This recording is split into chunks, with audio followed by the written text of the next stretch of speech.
Today we're going to deal with one particular entity, which is the house of David. Anyone want to just make a wild stab at what the house of David means? It's just extra points, yeah. David's kingdom. David's kingdom, okay. And what is that? What does that mean? A group in which he rules. Okay. Or a day which David rules. Okay, the group over which David rules. That's good, and you're being very careful here, not putting any particular words on that. Yeah, Mihaela? Okay, yeah, like the dynasty or yeah, definitely. Great, these are already two really good things. Anything else? All right, so this is what we'll work on today. And the house of David tends to have two very competing images in the Bible. Okay, and the first one and the later one really goes to what Mihaela just said, which is this kind of unending dynasty, all right, centered at Judah. Remember that Judah is in the south when you think in terms of the divided monarchy. So this, where David becomes the symbol of this perpetual dynasty centered at Judah, all right? That's one way to think about it. And this is the way that the major traditions, Judaism and Christianity, see the figure of David. So in Judaism, the Messiah will come and the Messiah will descend from the house of David, right? This is very important. And not only that, but some of the major Torah commentators are also said to come from the line of David. So Rashi and Maimonides and a whole slew of others. So pretty much anybody who is important comes from the line of David. And in Christianity, the way of linking into that was to say that Jesus descends from the line of David. And if you read the book of Matthew, which is the most Jewish gospel in a sense, he starts out by detailing this long genealogy that leads up to Jesus, and it all goes back to David. So this is something that is not only in the Bible, but it's thriving in our traditions today. It's very much alive. But there is an older conflicting idea of David in the Bible. And this really revolves around David as king of Israel. So it's older. It talks about David in a very particular place and time where he is really vying with the son of Saul over rule of Israel. Okay, and if you remember, Judah develops as something later. So Israel, if you're going back to the time of the Judges, what you really have is Israel and this kind of tribal system. I use the word tribes really kind of flippantly. But this tribal system, in a way, that binds together to fight against common entities or common enemies, and that is known as Israel. So this older kind of view of David really has to do with him as king of Israel, fighting over king of Israel, as king of Israel. So that said, the goal for today, this is going in the vein of Professor Fleming, figure out what the house of David originally is. Go back to that that original meaning of the house of David. And how Judah steals David and the house of David from Israel.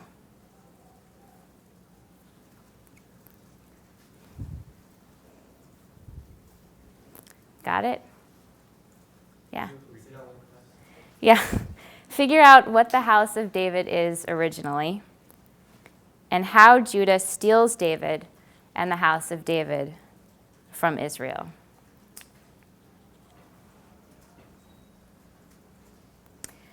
So we're going to do that through 4 texts, okay? 3 that you have read, the Tel Dan Inscription, 1 Kings 12, and Psalm 89, which you all have read. And I'm throwing another one in there, which is 2 Samuel 3, which really deals with this kind of ancient, old story of David becoming king over Israel. And this term, the house of David, is used there, okay? So I'm relying on you guys to find the evidence in these texts. And what we're going to be talking about is what Israel means in these texts, what the different political entities are and how you can define them, and how you can see them in these texts, okay? So that's the ongoing question for today. So the Tel Dan inscription. Have you guys, was there something up on Blackboard? Was there a Tel Dan inscription on Blackboard? There was. Okay, great. So you all have read this then. See, this is for those of you who haven't seen it before, that's the actual remnant of the inscription. So you can see the kind of all the broken little pieces. And what you can really read is between verses 2 and 10, and it breaks off after 10. And even this is very, very broken, so it's reconstructed in a lot of parts. But the Tel Dan inscription comes from the 9th century. So Professor Fleming has talked about this before. This is the first piece of external evidence that we have after the Merneptah Stela for the existence of Israel. And it comes from the northeast corner of Israel, the area that is associated with the tribe of Dan. And it is written in Aramaic. This is ancient Aramaic script over there. Actually, the one piece or inscription that actually comes from ancient Aram, which is centered around Damascus in Syria today. And you can find it's corroborated by the Bible if you want to go and read it in the Bible in 2 Kings 8 and 9. You actually hear of a similar story from the side of Israel. So like most of these inscriptions, they deal with, a king bragging about all of the kingdoms that he conquers. That's the goal of these inscriptions. So that's what you have here. And you have the king of Aram, the Aramean king, saying, "My father went up," and I don't know how people add in all of the broken pieces, but against him when he fought at ... "And my father lay down, and he went to his fathers." He died. "And the king of Israel entered previously in my father's land, and Hadad made me king." Anyone know who Hadad is? Wild guess. He's a storm god. So he's also called Baal. He's called Hadu at Ugarit. "And Hadad went in front of me and departed from the 7 ... of my kingdom. And I slew 70 kings who harnessed thousands of chariots and thousands of horsemen," or horses. You can already see how broken this is. We don't really know all of what's there. "I killed Jehoram, son of Ahav, king of Israel." And notice that the only part that we really have for evidence is we have an R and an M. So people kind of filled this part in, just assuming this was the king, and they filled in Ahav because that was the father. We do have king of Israel. "So I killed Jehoram, son of Ahav, king of Israel, and I killed Ahaziah, son of Jehoram, king of the house of David." So once again, the first part is all cut off. So we kind of filled that in. But we do have Israel and the house of David. "And I set their towns into ruins and turned their land into desolation." All right. So this is this magnificent extra-biblical evidence that corroborates the Bible, right? Big deal. So what does it tell us? What do you learn about Israel here?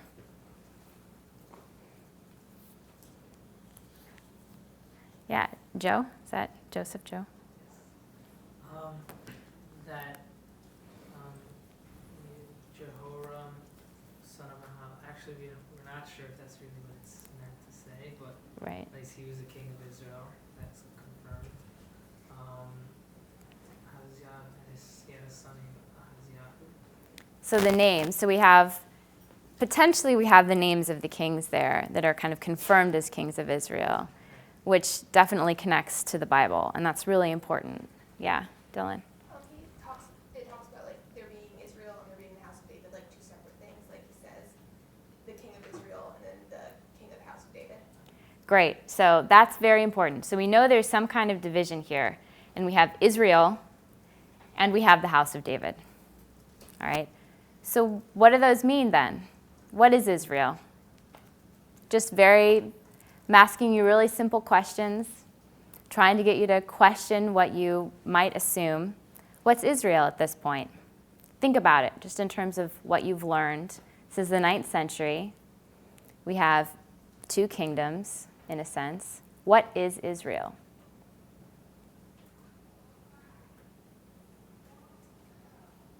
Yeah. It's a monarchy since it has a king. It's the what? A monarchy since it has a king. Okay, so it's a monarchy. It has a king. So somehow one person is ruling over a group of people. And that's big because that you can distinguish that from the era of the judges, for example, where if you remember in the judges, there are all of these kind of local populations. It's more kind of tribal groups. It's not clear, there's a local leadership, but it's not clear that there's any one person ruling over a huge, a massive group of people at one time. So this is very specific. We've got one king over a group called Israel. Did you have something? Yeah, Jim? it goes along with the northern and southern split we talked about. Mm-hmm. But what's interesting is that if Jeroboam is the king of Israel, which is one of the groups, and Jeroboam's son is, how do you say that? Ahaziah? Yeah, he's Jeroboam's son, correct? Ahaziah is son of Jehoram. Oh, no, He's not the son? not of Jeroboam. Wait, what are you talking? What are you? Ask if Ahaziah is the son of Jehoram. Oh, yes. He's the king in this other area, Israel, but then Ahaziah is the king of the other. Yes. Okay, so that's interesting that they're related, but kings of different areas, basically. Yeah. Okay. Yeah, definitely. So what's this other area then?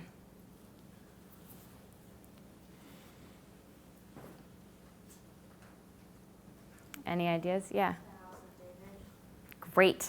What's the house of David? Jerusalem. Jerusalem. Okay. Other ideas? That's a great guess and partially right. Yeah. Judah. Judah. All right. Why do you say that? Because your, I guess, thing for the day was to see how Judah stole David. So I'm just. You're very smart.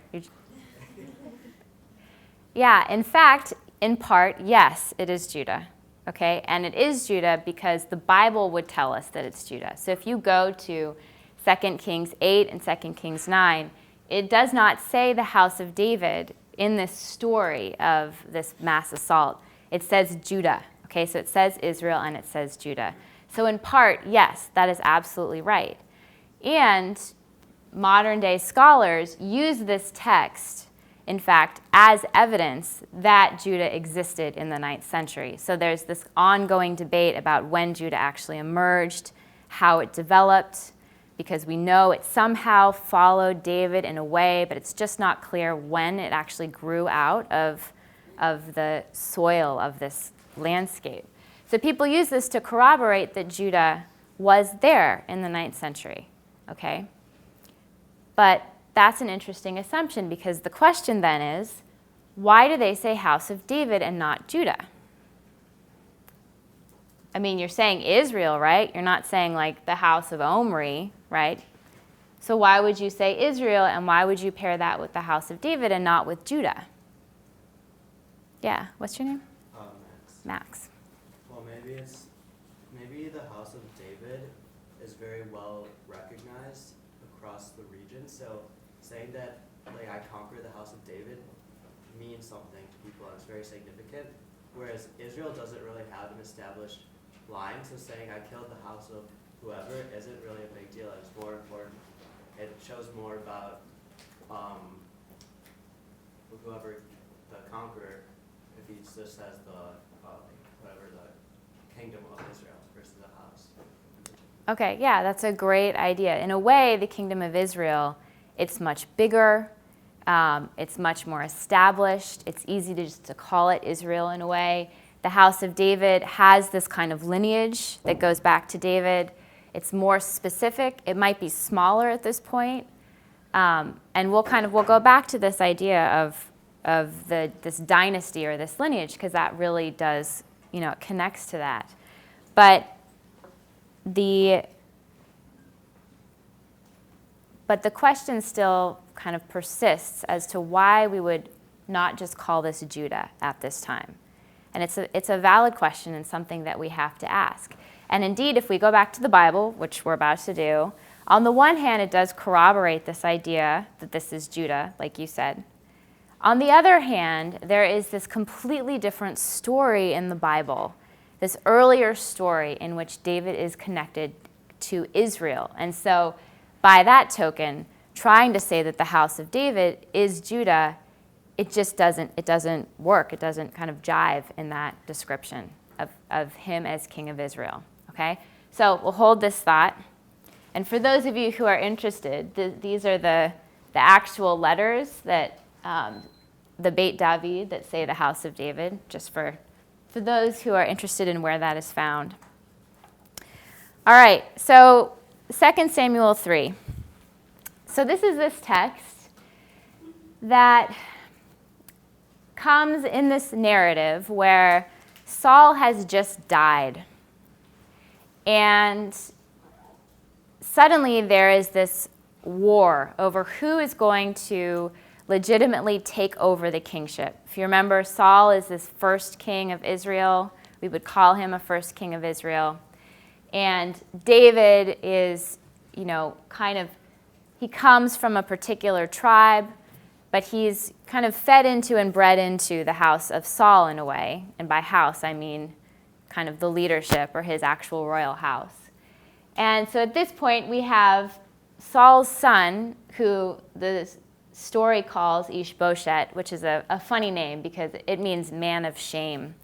And his original name is probably Ish-Baal, which means man of Baal, which is Baal, the storm god, which is probably their kind of family god. So already you're getting a glimpse of the writers, how they want you to perceive this line of Saul, man of shame, right? It's kind of a pathetic name for this poor guy. So you have Ishbosheth on the one hand, and you have David on the other hand, and they're fighting.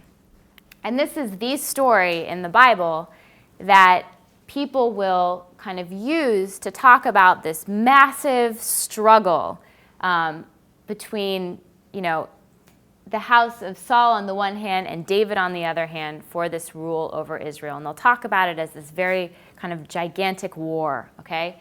And this is what we have. And this is the first instance in the David story where we see this phrase, the house of David. And in fact, it appears here in the story, and then when David wins and he beats Ishbosheth and he becomes the king of Israel, it totally disappears. It's gone. It is not used again until the monarchy splits. Okay, so something really interesting is going on there. So I'm just going to read this text and think about the different political entities that are described here. Who is on each side? How are they described? Okay. So once Abner, son of Ner, and the soldiers, which is actually servants, is the actual word in Hebrew. So when you read the English translation, they're already trying to trick you into thinking a very particular thing about who these people are. But servants is a little bit of an ambiguous term. It could mean a lot of different things. So Abner, son of Ner, and the servants of Ishbosheth, so Abner is on Ishbosheth's side, son of Saul, marched out from Mahanaim to Gibeon. And Joab, son of Zeruiah, and the servants of David also came out. So Abner and Joab. They confronted one another at the pool of Gibeon. One group sat on one side of the pool, and the other group on the other side of the pool. And this is kind of a funny story, actually. Abner said to Joab, "Let the young man come forward and sport before us." "Yes, let them," Joab answered. They came forward and were counted off, 12 for Benjamin and Ishbosheth, son of Saul, and 12 of David's servants. Each one grasped his opponent's head and thrust his dagger into his opponent's side.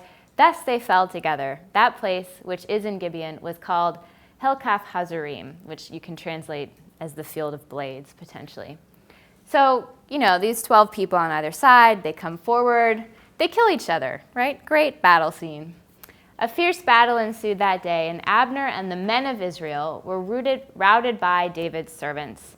The Benjaminites rallied behind Abner, forming a single company, and they took up a position on the top of a hill.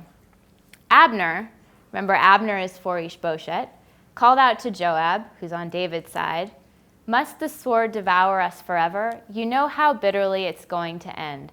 How long will you delay ordering your people?"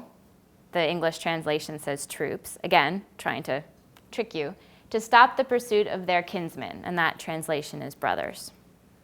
Okay, so this is this story. And then this kind of ends after this long struggle. The war between the house of Saul and the house of David was long drawn out, but David kept growing stronger while the house of Saul grew weaker. Sons were born to David in Hebron during the war between the house of Saul and the house of David. Abner supported the house of Saul. Okay. Do you guys get what's going on here? Anyone have any questions about anything that's going on in the text? Yeah, Joe. So House of Saul was the northern kingdom and House of David was southern, opposite? Yeah. Well, Bring up the two kingdoms or two lineages? so the thing is that we don't have two kingdoms yet. So this is coming out of a very particular place, you know, and it's these kind of two different groups, these two particular groups fighting over Israel, but not necessarily between the north and the south. So potentially between something else. So who is on either side of this struggle? How would you characterize or describe them? What are the words to describe them here?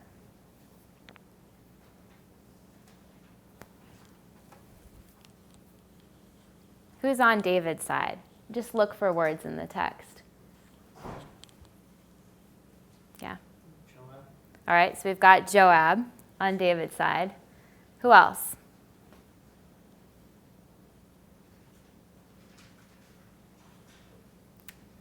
What words here characterize who is on David's side, as ambiguous as they may be? All right, servants, okay? You have Joab, you have servants of David, potentially soldiers, if you want to translate it that way. Who else?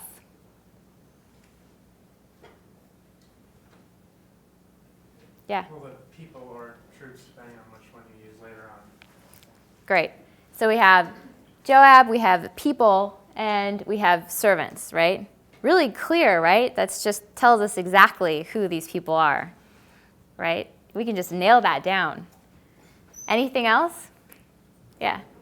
The author, like whoever wrote it, and you could say that he's on his side by calling Ishbosheth, Yeah. you know, Man of shame. demeaning the other side, so he's obviously for David. Yeah, absolutely. So we've got the author. That's a really good point. What else? God. Okay. Yeah. Well, like it says brothers, like, yeah, so I guess they're the brothers of the opponents. Yeah. Kinsmen. Okay. Yeah, the brothers is very interesting, right? Because you want to think that there are these two different sides, that there are these clear sides.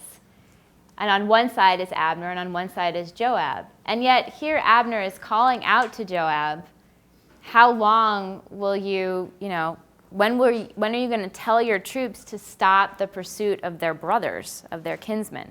So already you're complicating what potentially are two very distinct sides of the struggle. All right? And then you guys missed, the title of the class, the House of David. This is on the side of David. What about Saul? Saul has a little bit more language here. Yeah. Mihaela. Okay, Abner, the Benjaminites. What kind of, how would you describe, what is the Benjaminites? What is that characterizing? What's behind that? Yeah, Paris. Well, it's a tribe. Yeah, okay. Yeah, so tribal language, okay? So Ishbosheth it's a little bit more clear, right? He has at least this tribe going for him. Benjamin is the tribe of his father, Saul. Saul said to come from Benjamin. Anything else? Soldiers of Ishbosheth's son. Yeah, The servants. Something else big, I'm totally fishing, yeah. The men of Israel. The men of Israel. All right, that's important. We don't see Judah in this text. That's really interesting. We don't see anything called Judah in this text. We have house of David, but we have nothing called Judah. So whatever is backing David is not Judah here. All right? We have this vague language. And yet, only in one place, but it is there. I think it's verse 17, wherever that is. We have the men of Israel rallying behind, Ishbosheth. So that's fascinating. And yet, when you look more closely, who are the men of Israel?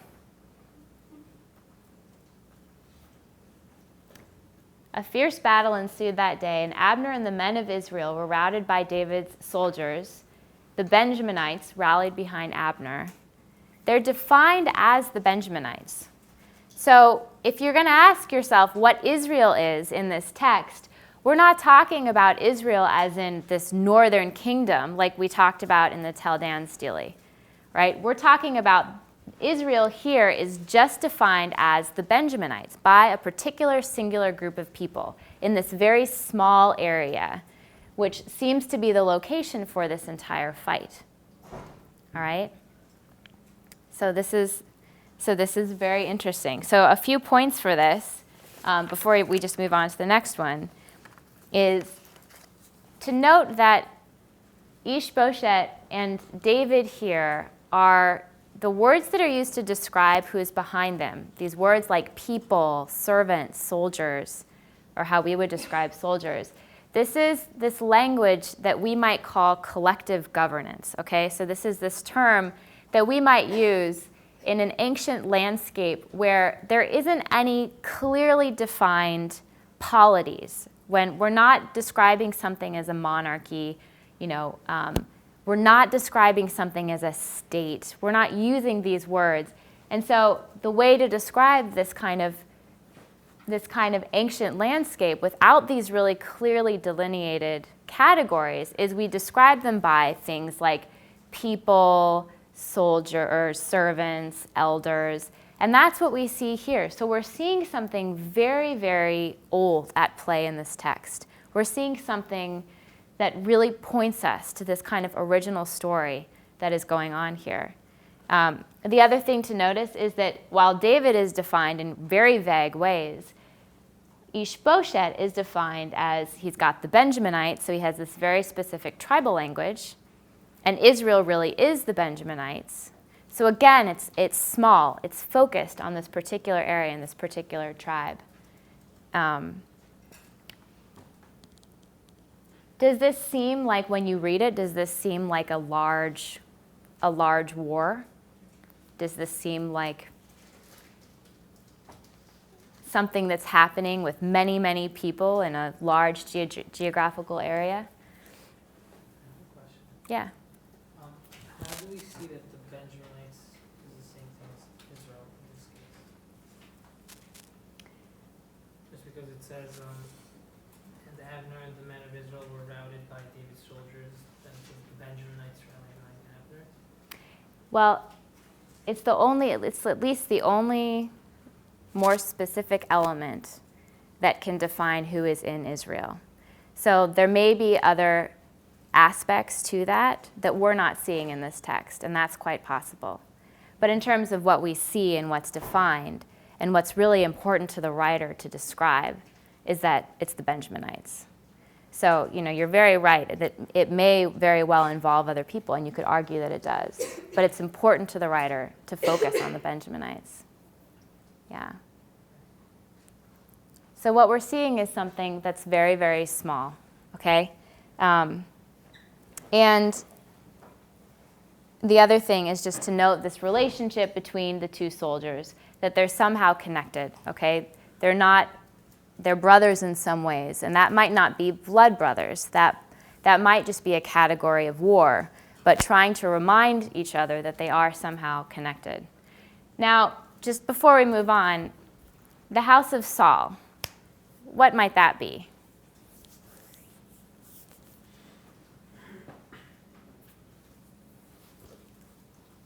Yeah. Isn't it said that Saul was the first one to kind of not necessarily be a king, but to unite different tribes and to assert his power over a larger region? Yeah. So his house would be like his political reign and his political lineage. Great. Yeah, and really defined, like you're saying, defined by him as the founder in a way of a particular thing.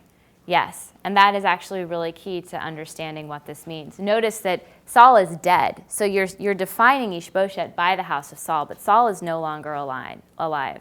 So somehow this is defining something that has grown up around Saul in particular and is now kind of extending from Saul.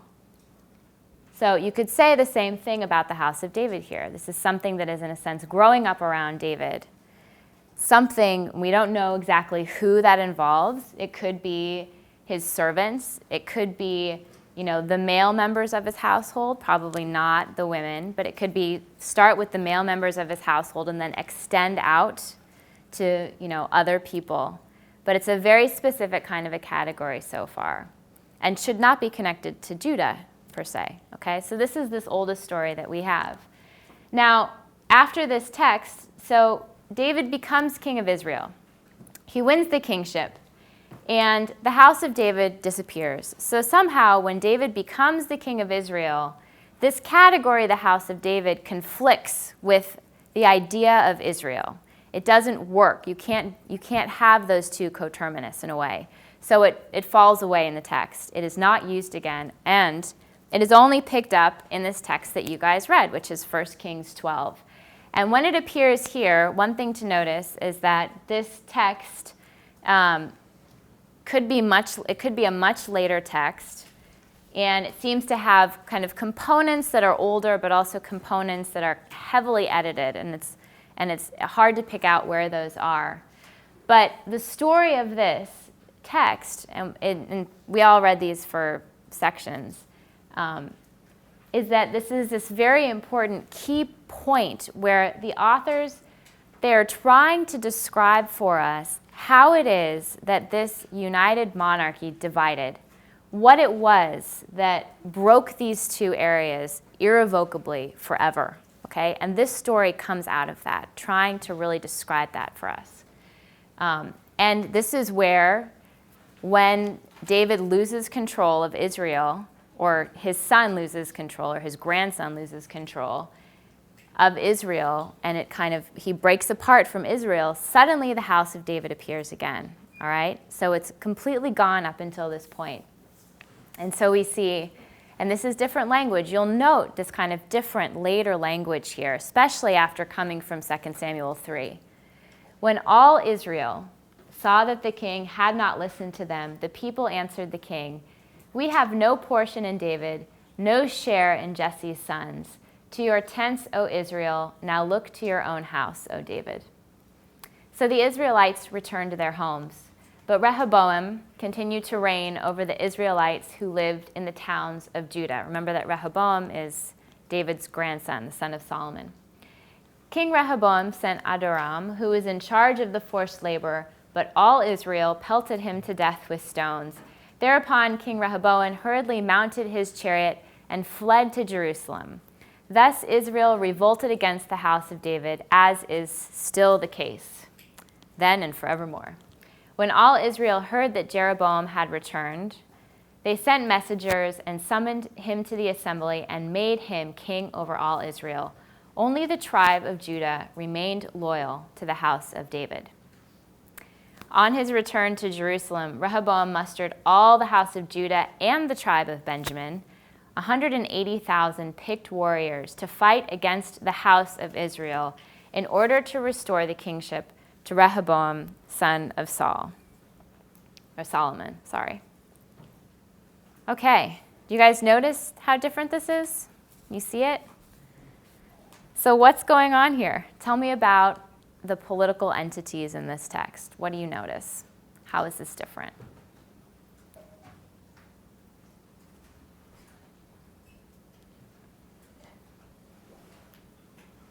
What's new?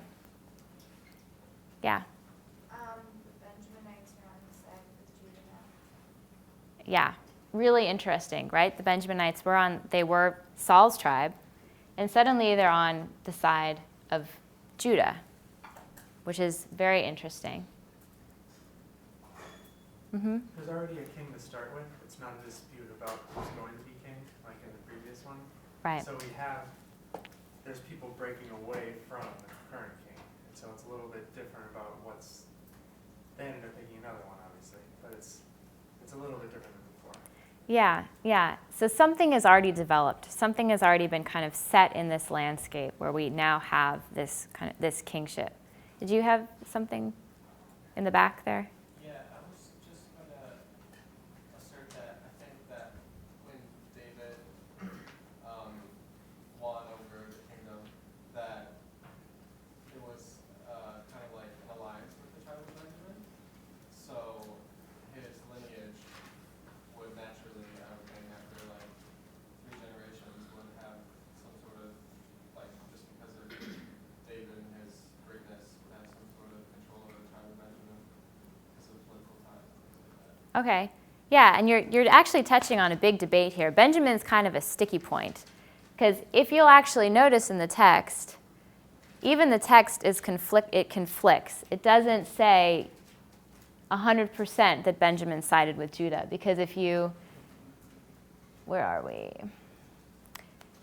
If you read just one line above it, only the tribe of Judah remained loyal to the house of David. So it's interesting. So you have one tribe, Judah, remains loyal to the house of David. And then right after that, somehow, suddenly, Benjamin is now there alongside Judah. So the text is not really sure how it wants to explain that to you.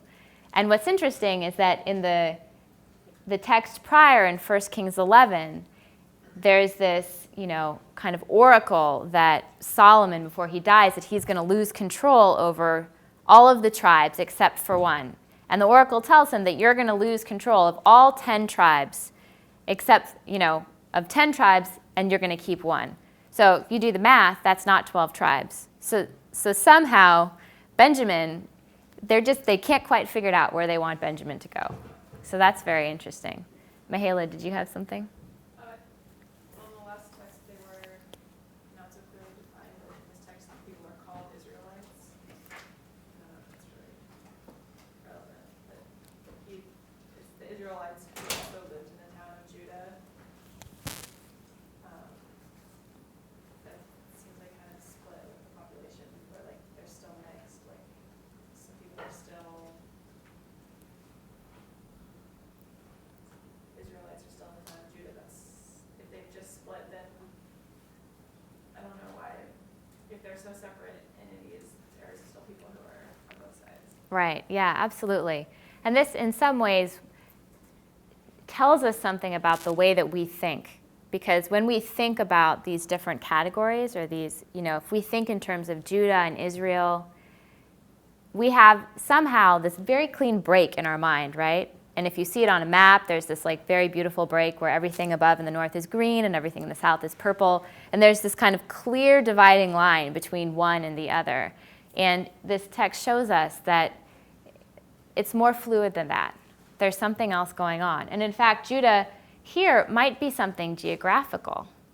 It might not actually be, at least in that line, it might not be, a tribe or however else you want to define it.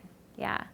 I saw another hand around here. Yeah. Just the number, is 180,000 a lot for this time?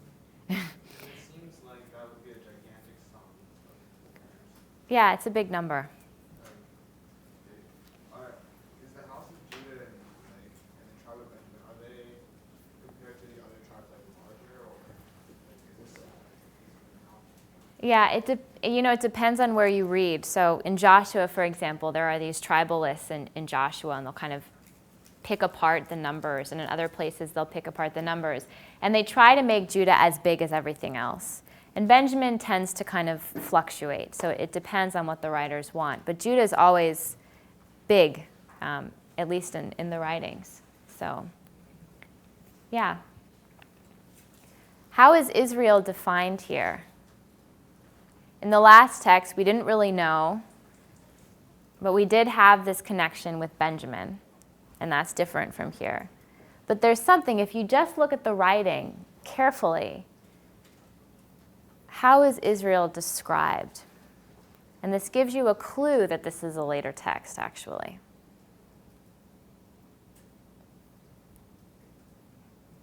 Any ideas? Yeah. What's your name? Revolting, and they are angry just because the king doesn't listen to them, so then they just want to do their own thing and be separate. Yeah, they, and they're in mass, right?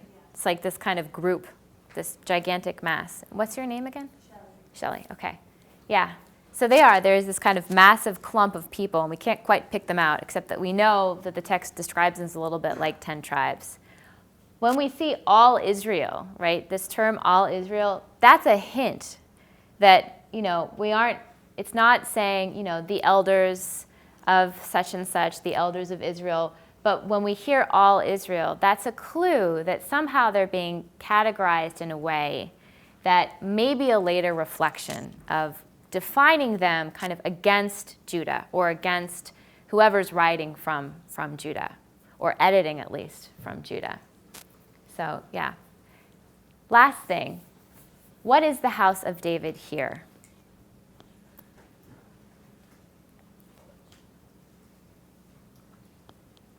Paris.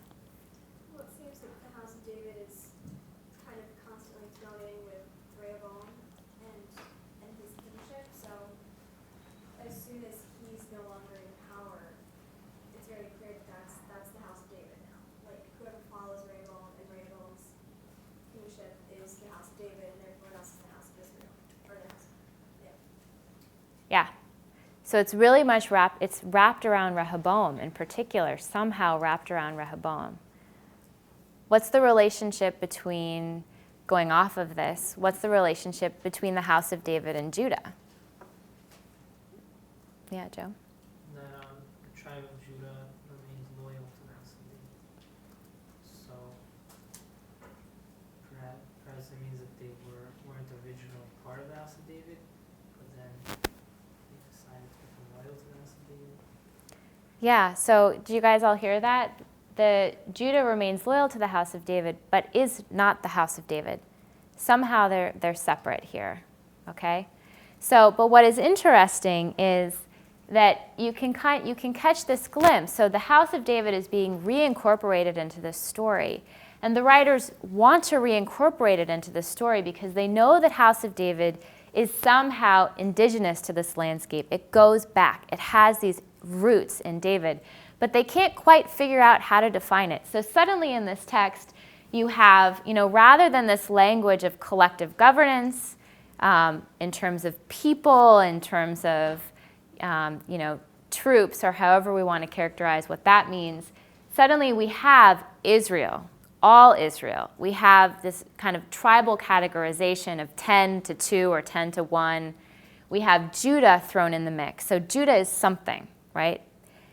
But then we also have House of David. But they can't quite figure out, how it all connects. So you're seeing this intermediate stage. You're watching this development take place right here in terms of how these polities mesh together, what they are. Did you have a comment? Yeah, I was just wondering whether like the house of David would mean the lineage of David. So since Rehoboam is David's is related to David, so being loyal to the house of David might be being loyal to Rehoboam. Yeah, and this goes back to what our friend said in the back, which when we ask ourselves then, when we're trying to compare these two texts, 2 Samuel 3 and this text, and also when we compare it to other evidence that's outside the Bible, even Bronze Age evidence from Syria that actually has this language, house of, we learn that the house of X, right, where X can be David, or it becomes Omri later on because Omri founds Samaria as a capital, even though he's a later king. That X always connects to a founder of something. And what that something is still unclear. So people want to say it's a tribal category that then kind of grows into some kind of monarchy. But again, when we use these words, we don't really know how we would distinguish, a tribal category from a monarchy. So David, this house of David, he's the founder of something. And most likely this is the founder of a kingdom. But when we say kingdom, a kingdom can just as easily be decentralized as it can be centralized. So it's not like you jump from tribe to some other centralized thing that's suddenly a kingdom. So the kingdom can be decentralized. It can be tiny or large. We don't, there's no kind of rule or pattern as to how big it has to be. And so this is what is growing out of the landscape that we still don't really know what it is or how to define it. But the important thing to recognize is that in the beginning, it's not Judah per se. It's something else. It's something distinct. And then Judah puts a claim on it, right? They want to draw it into their story, into their history. And then David becomes this kind of dynastic symbol from Judah. And that's something that develops. And we can understand Judah more. We can start to understand how politics work in ancient Israel when we can see that development. We can start to see more clearly how this all comes to be. And a classic case then, so by the time you hit the Psalms, so Psalm 89, for example, the Psalms are a collection. They're very, very different than the historical books. And by historical books, I mean, Samuel and Kings. And the Psalms are this collection that, while they draw in kind of older language, older motifs, they are now often dated much, much later, and they're very strongly attached to Jerusalem and to the temple. So it's a completely different kind of texts, and the goals are completely Judahite. They come from the southern developed kingdom. They come after the fall of the north. So when we read these Psalms, we can somehow see this striking distinction between some of the older stories and then some of the theology, in a sense, that develops in these Psalms. Okay, so we can see it right here, and just listen to the way that David is described in this text. It's very different than what we just read. Then you spoke to your faithful ones in a vision and said, I have conferred power upon a warrior. I have exalted one chosen out of the people. I have found David my servant, anointed him with my sacred oil. My hand shall be constantly with him, and my arm shall strengthen him. No enemy shall oppress him, no vile man afflict him. I will crush his adversaries before him. I will strike down those who hate him. My faithfulness and steadfast love shall be with him. His horn shall be exalted through my name. I will set his hand upon the sea, his right hand upon the rivers. He shall say to me, You are my Father, my God, the rock of my deliverance. I will appoint him firstborn, highest of the kings of the earth. I will maintain my steadfast love for him always. My covenant with him shall endure. I will establish his line forever, his throne as long as the heavens last. If his sons forsake my teaching and do not live by my rules, if they violate my laws and do not observe my commands, like Solomon, for example, I will punish their transgression with the rod, their iniquity with plagues. But I will not take away my steadfast love from him. I will not betray my faithfulness. His line shall continue forever, his throne as the sun before me, as the moon established forever, an enduring witness in the sky. It's pretty powerful stuff. What do you notice from this? What's different? What's striking?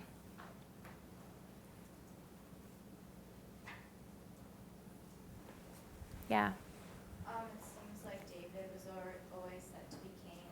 Like there's none of the whole struggle after Saul died or anything. It seems like David was always set out to become the one who would make an influence over Israel and Judah forever.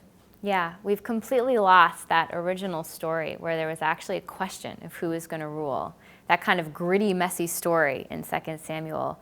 And suddenly, David he's elevated above everybody else. Absolutely.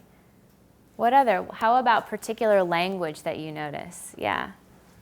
I see it as propaganda because it's really asserting the power of David, but like any ruler, I'm sure he could have been overtaken by a large enough force, except it's like his hand kind of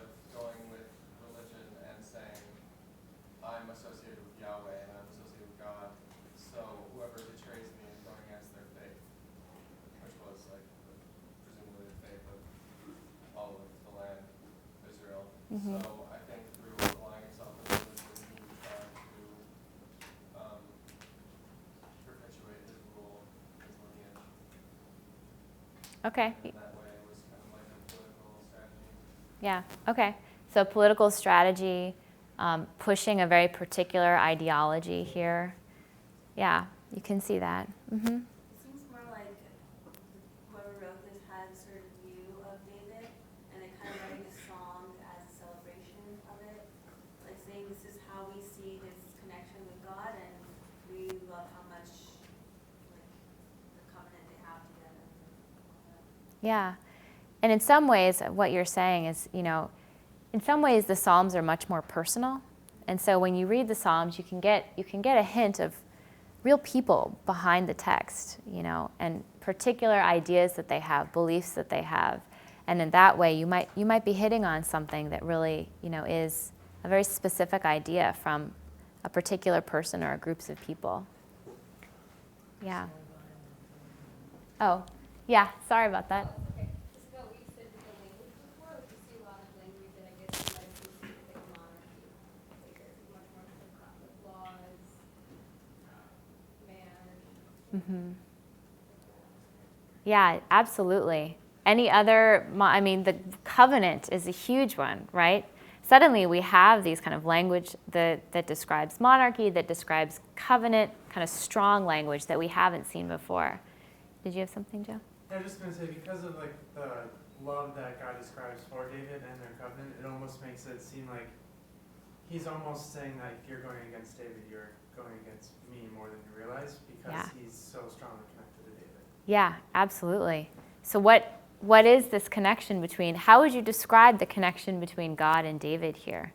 Do you notice that, the whole thing, you spoke to your faithful ones in a vision and said, this whole language this is God in the first person here, okay? Yeah, Dylan. In the last line, it says, he shall say to me, you are my father.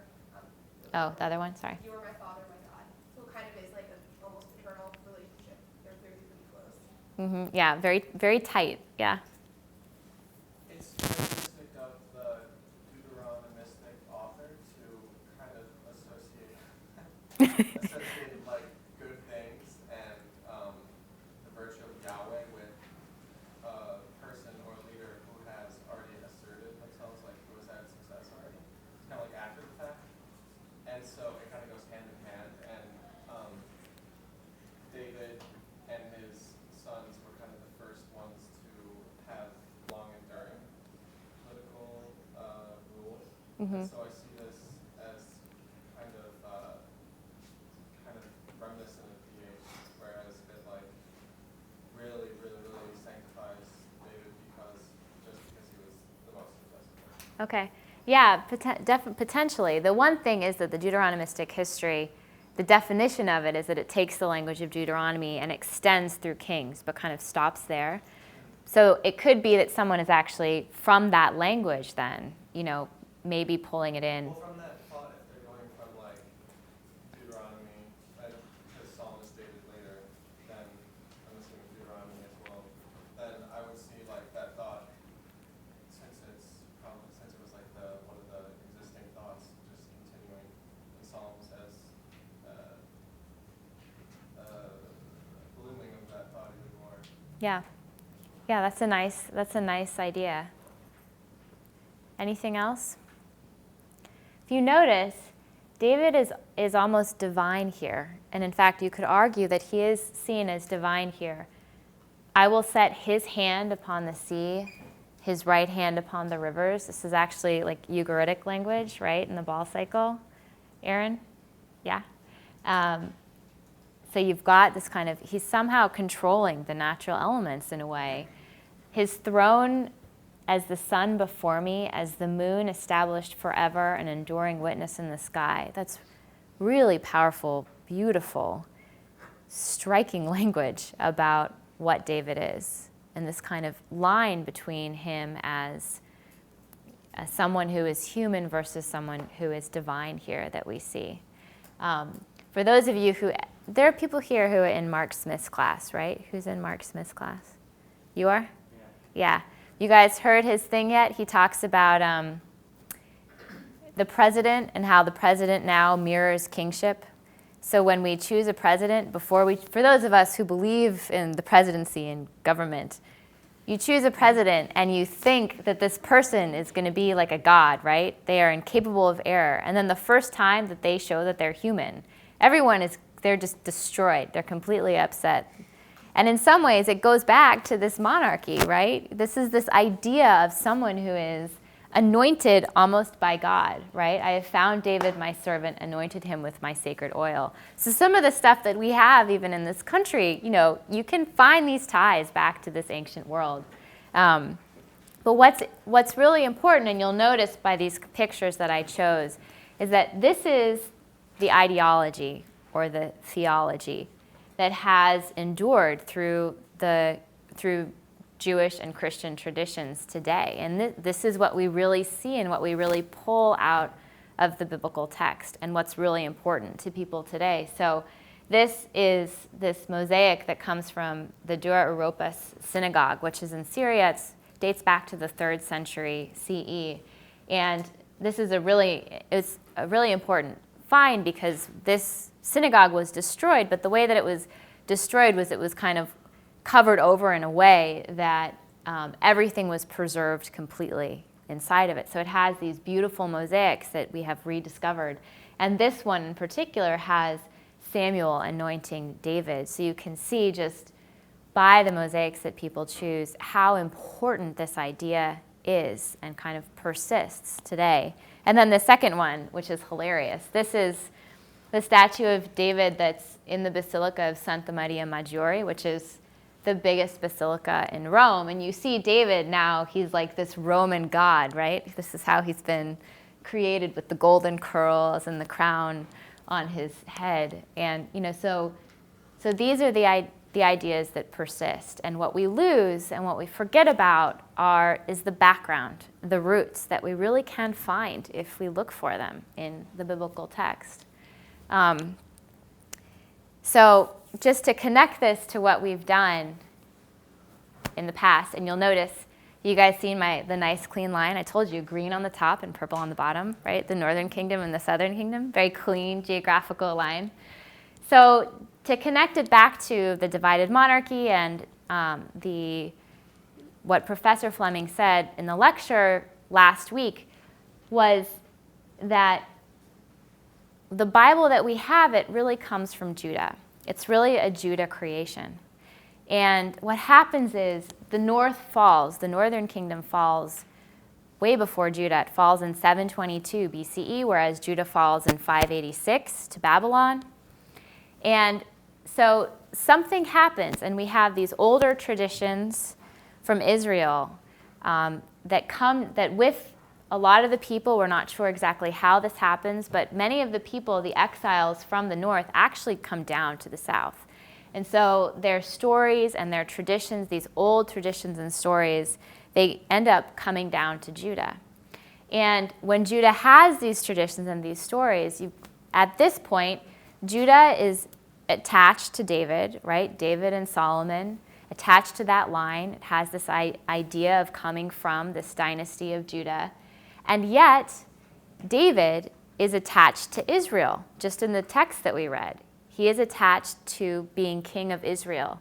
And so Judah, in a sense, needs to show that they also are attached to Israel, that they claim that inheritance in order to claim the inheritance of David, in a sense.